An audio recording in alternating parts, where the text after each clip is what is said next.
Bonjour à tout le monde, j'espère que vous allez bien. Juste une toute petite intro pour les lectures de Fenêtre sur Soi pour cette période allant de mi-mars à mi-avril 2023. Que voici, que voilà. Alors, j'ai fait cette lecture avec le Gilded Tarot Royal, qui est comme ceci, le dos est comme cela. D'accord, c'est ces cartes-là, très jolies cartes que j'aime beaucoup. Et puis, je vous ai sorti un petit oracle aussi, je crois que je l'ai déjà utilisé une fois, le petit oracle de la tattoo thérapie que j'explique au fur et à mesure des lectures, enfin des signes qui sont interprétés. Alors, comme d'habitude, systématiquement, allez voir votre signe ascendant, votre signe lunaire, vous compilez les trois lectures, ça fait quelque chose de plus personnalisé déjà, donc ça vous donnera d'autres indications, d'autres pistes, d'autres grilles de lecture. Et puis, comme d'habitude, encore une fois, moi je vous remercie de bien vouloir laisser vos commentaires sur YouTube parce que c'est toujours utile et aidant pour les autres personnes de voir comment vous naviguez à travers ces énergies et ça peut donner des idées, ça peut donner des pistes, on échange et c'est toujours très bien d'échanger, surtout quand on parle d'émotions, c'est toujours une bonne chose. Merci pour tous vos commentaires, hein, soit dit en passant. Et puis, on se retrouve, nous, le 25 mars prochain pour les lectures intuitives du mois d'avril. Prenez un grand soin de vous, passez une très belle période. J'espère que vous n'êtes pas trop secoués par ces énergies du mois de mars. Mais bon, voilà, faut le traverser, on n'a pas le choix. Donc, traversons ce mois de mars haut les cœurs et on sera très bien en avril, vous allez voir. Allez, à très bientôt, prenez soin de vous et à très bientôt. Merci beaucoup. Lion, à nous, j'espère que vous allez tous très très bien. Merci d'être là. Donc, on va faire cette lecture de Fenêtre sur Soi, le chevalier de bâton. On va voir s'il ressort. On va faire cette lecture de Fenêtre sur Soi sous la forme de la croix, que vous connaissez tous très bien maintenant. Et à la fin de cette lecture, je vous sortirai encore un petit oracle ici de la tattoo thérapie. D'accord ? Alors, amis Lion, que vous soyez signe solaire, Lion, signe ascendant, Lion, ou signe lunaire en Lion, au cœur de votre focus de ces prochaines semaines, nous avons l'empereur, pardon du peu. Alors, l'empereur. L'empereur, c'est un arcane majeur qui nous parle du signe du bélier et du mois d'avril, accessoirement le premier signe de l'année astrologique. Donc, il y a une notion de nouveau départ associée à cette carte. D'accord ? Avril, nouveau départ astrologique. Donc, ça peut donner peut-être cette pulsion d'un nouveau départ. Après, l'empereur, bon, ben, c'est bien évidemment l'autorité, c'est le patriarche aussi. C'est l'inflexibilité, c'est peut-être aussi un peu la rigidité. L'empereur peut aussi ici nous parler de quelqu'un peut-être autour de vous qui vous impressionne, quelqu'un qui a un fort ascendant et ça vous impressionne un peu, à moins que, et c'est ce que je pense, ça ne soit vous qui preniez cette énergie. Je pense que vous serez perçu ce mois de mi-mars à mi-avril 2023 comme un empereur par votre entourage, c'est-à-dire quelqu'un peut-être d'inflexible, quelqu'un peut-être d'autoritaire, quelqu'un peut-être de rigide, mais quelqu'un qui sait où il va. Quelqu'un qui sait ce qu'il veut et quelqu'un qui sait où il va. Quelqu'un qui sait la force qu'il a, quelqu'un qui sait le pouvoir qu'il a et quelqu'un qui sait comment mettre en place ce qu'il a décidé pour pouvoir vivre ce qu'il a décidé de vivre. D'accord ? On va voir, on continue, hein. Ici, dans la sphère mentale, nous avons le chariot. Le chariot, arcane majeur aussi, nous parle, lui, du signe du cancer et du mois de juillet. Le chariot, il parle de déménagement, il parle de voyage, d'expatriation. Il nous parle de mouvements rapides dans sa vie. D'accord ? Donc, ça peut vouloir nous signifier que vous avez des envies d'évasion, des envies de voyage, des envies de partir ou tout au moins des envies de faire bouger votre vie. Vous avez envie de mouvement, vous avez envie d'avancer, vous avez envie de réaliser des choses. Enfin, voilà, un peu de mouvement dans sa vie. C'est ça que ça peut vouloir nous signifier. Ok ? Ou alors, peut-être envie d'évasion, envie de partir, envie de voyage, on va voir, hein, on continue. Ici en bas, on a donc le socle, c'est ce sur quoi vous vous appuyez pour traverser cette période. 2 d'épée. Alors, 2 d'épée nous explique que vous avez 2 options. Il y a 2 possibilités, 2 versions, 2 choix, et vous n'arrivez pas à vous décider. Les deux vous semblent aussi bien l'une que l'autre. Les deux se ressemblent.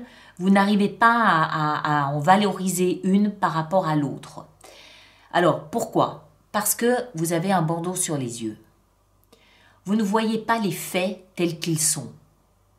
Vous avez un bandeau sur les yeux, vous voilez la face, vous ne voyez pas clairement la situation, les faits comme ils se présentent à vous. Donc, cette carte, elle nous explique que vous êtes obligé d'aller interroger votre intuition. Vous êtes obligé de plonger à l'intérieur de vous pour essayer de sonder comment vous vous sentez à l'intérieur de vous. Je rappelle que c'est une position qui va vous aider à rebondir. Donc, les faits qui vous sont présentés, moi, ce que j'ai envie de dire, c'est ne leur accordez pas plus d'importance que ça. Peut-être que c'est pas la réalité non plus. Plongez en vous, allez interroger votre intuition, essayez de sonder ce qui se passe à l'intérieur de vous, sereinement, calmement, paisiblement, on prend son temps, et là, vous aurez peut-être plus une indication plutôt qu'une autre. Je vous rappelle aussi que dans la sphère mentale, le chariot, il nous parle aussi du blanc et du noir. Hein. Le sphinx noir et le sphinx blanc, bon ici ils ont d'autres couleurs, mais voilà, qui nous parle en fait généralement de cette ambivalence entre je veux mais j'ai peur, je veux mais je doute, j'ai peur des échecs mais en même temps j'ai envie de... Voilà, il y a une ambivalence en chacun d'entre nous où on est toujours en équilibre entre nos craintes d'échec et nos envies de réalisation. Et ça c'est dans le mental. Donc pour pallier à cette ambivalence qui généralement nous bloque et nous empêche d'avancer dans notre vie, qu'est-ce qu'on fait? On plonge à l'intérieur de soi, on va sonder nos tripes, on va sonder notre petite voix intérieure qui va nous dire non, non, c'est ce chemin-là, n'aie pas peur, vas-y, fais ci, fais ça, fais pas comme si, ne te fie pas à ce que tu vois parce que c'est pas le reflet de la réalité. Et c'est là où la... Pardon, j'ai un chat dans la gorge. C'est là où cette carte de l'empereur, elle prend tout son sens dans la mesure où vous allez vous parer de ce manteau d'autorité, d'inflexibilité, de souverain. Vous êtes souverain, vous choisissez. Mais calmement, vous avez fait de l'ordre dans le mental, vous choisissez calmement en écoutant ce qui se passe à l'intérieur de vous. D'accord? De là d'où vous venez, nous avons le roi d'épée. Le roi d'épée nous explique, alors, il a pu y avoir dans votre passé une personne pour qui le verbe était essentiel. Un avocat, un juge, un banquier, un patron, un notaire, un médecin, quelqu'un comme ça. Moi, je ne crois pas. Je pense que c'était vous. Je pense que vous venez d'un endroit où vous avez beaucoup réfléchi, beaucoup analysé, beaucoup décortiqué. Le roi, c'est le bras droit de l'empereur. C'est pas le valet, c'est un roi. D'accord? Donc il y a une notion d'autorité, il y a une notion de responsabilité. Les épées, c'est la communication. Communication avec l'extérieur, mais communication avec soi-même, la pensée. Et je pense, moi, que vous provenez d'un espace où vous avez beaucoup analysé la situation, beaucoup réfléchi, décortiqué, pesé, sous-pesé, repesé, redécortiqué, reanalysé. Vous avez beaucoup réfléchi à pas mal de choses, ce qui vous permet, encore une fois ici, d'équilibrer à nouveau mes doutes, mes craintes, mes ambitions, mes désirs, la peur de l'échec et tout ça, hein, par le biais de l'analyse et de la pensée que vous avez faite, et d'être là maintenant dans cette position, ici dans cette posture de l'empereur, je donne le là parce que j'ai passé du temps à réfléchir, à décortiquer. D'accord? Et là où vous allez, et cette capacité, on ne l'oublie pas, à ne pas se fier aux faits, mais à se fier à ce que vous ressentez. Et ici, donc là où vous allez, on a le chevalier de coupe. Parfait.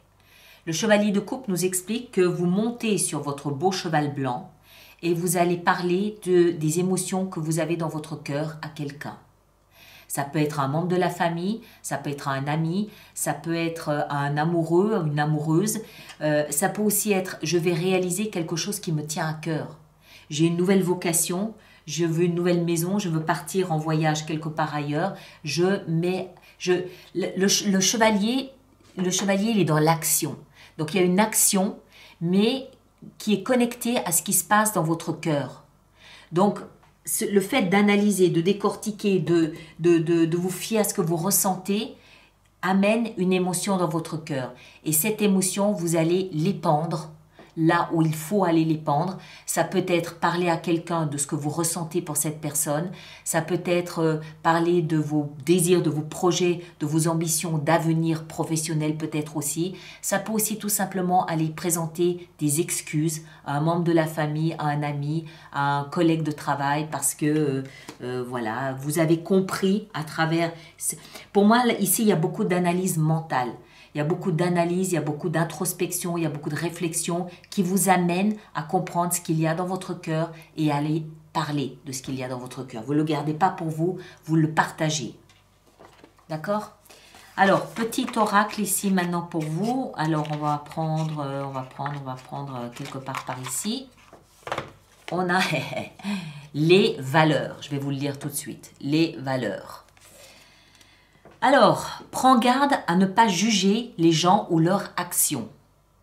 L'interprétation de tes jugements de valeur et de tes comparaisons pourra, si tu n'es pas assez vigilant, te faire regretter certaines de tes réactions à chaud. Contente-toi de rester juste et à ta place. Je dis ça, je dis rien. Bon, allez, mes chers, allez voir votre signe ascendant, votre signe lunaire. Vous faites une synthèse, une compilation des 3 lectures. Ça vous permettra d'avoir une autre grille de lecture de ce qui va se passer ces prochaines semaines pour vous ici. Et puis, comme d'habitude, moi, je vous remercie de bien vouloir laisser sur YouTube vos commentaires pour que les autres personnes du signe du lion puissent voir comment vous naviguez là à travers. Et ça peut donner des idées, ça peut aider à garder le cap. C'est toujours utile. Donc, merci de le faire. Et nous, on se retrouve le 25 mars prochain pour les lectures intuitives du mois d'avril. Prenez grand soin de vous et à bientôt. Merci beaucoup.